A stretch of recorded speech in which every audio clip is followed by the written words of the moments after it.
నమస్తే న్యూస్ 24 తెలుగుకు స్వాగతం. వార్తల్లోని ముఖ్యాంశాలు ఇప్పుడు చూద్దాం. నాగార్జున సాగర్ ఎడమ కాలువ గేట్లు తెరిచి 2000 క్యూసెక్కుల నీటిని విడుదల చేయనున్న కార్యక్రమానికి ఇరిగేషన్ శాఖ మంత్రి ఉత్తమ్ కుమార్ రెడ్డి, ఆర్ఎండ్బి శాఖ మంత్రి కోమటిరెడ్డి వెంకటరెడ్డి, ఎంపీ కుందూరు రఘువీర్ రెడ్డి, పెద్దలు జానారెడ్డి మరియు నల్గొండ, సూర్యాపేట, ఖమ్మం జిల్లాల ఎమ్మెల్యేలు, ప్రజాప్రతినిధులు హాజరవుతారని, రైతులు, పార్టీ కార్యకర్తలు అధిక సంఖ్యలో హాజరు కావాలని నల్గొండ జిల్లా డీసీసీ అధ్యక్షులు శంకర్ నాయక్ కోరారు. కమాండ్ ఏరియా మిర్యాలగూడ మరి ఖమ్మం ఈ రెండు జిల్లాలకు కావాల్సిన నీరును ఈసారి కాంగ్రెస్ పార్టీ ప్రభుత్వం వచ్చిన తర్వాత డ్యాంలో నీళ్లు రాని వెంటనే గతంలో గతంలో ఏమైందంటే డ్యామ్ రిజర్వాయర్ ఫుల్ అయినప్పుడు ఇచ్చే నీళ్ళు ఈసారి మనం నీళ్ళు వస్తూ ఉంటే కిందికి నీళ్ళు ఇవ్వాలని చెప్పి ఆలోచన చేస్తాం. ఎందుకంటే మన నీళ్ళని వాళ్ళంతా ఆంధ్రలో తీసుకుపోతున్నారు కాబట్టి ఈసారి నిజమైన తెలంగాణ మనకి ఇప్పుడు వచ్చినట్టుంది, ఇలా కాంగ్రెస్ ప్రభుత్వంలో వచ్చినట్టున్నది.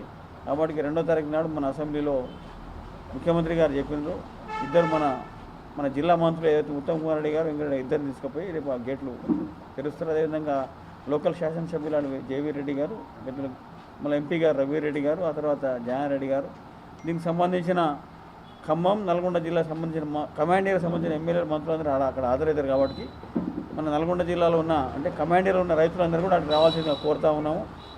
అదేవిధంగా మననే 2 విడతలు రుణమాఫీ అయింది. మన జిల్లాకు దాదాపు 130,000 మందికి రుణమాఫీ వచ్చింది. ఆ తర్వాత 1100 కోట్లు, సుమారు 1100 కోట్ల రూపాయలు మన జిల్లాకు రుణమాఫీ వచ్చింది. రైతులందరూ సంతోషంగా ఉన్నారు. ఇలా కాంగ్రెస్ ప్రభుత్వం వచ్చిన తర్వాత చిన్న సన్న జీవులందరూ సంతోషంగా ఉన్నారు. కాబట్టి మన వెంకటరెడ్డి మంత్రి గారు, ఆ తర్వాత ఉత్తమ్ కుమార్ రెడ్డి గారు వీరందరూ హాజరవుతారు. కాబట్టి ప్రజలందరూ కూడా అంటే మన రైతులందరూ కూడా రావాల్సిందిగా కోరుతా ఉన్నాం.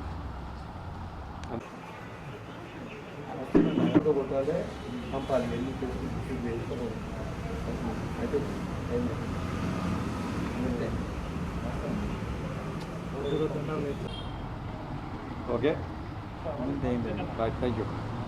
ఆగస్టు నీటి విడుదల ఎల్లుండి వస్తుంది చెప్పేది అంతే, అది నీటి విడుదల ఆ రోజు ఉంటుంది. 2000 క్యూసెక్లు.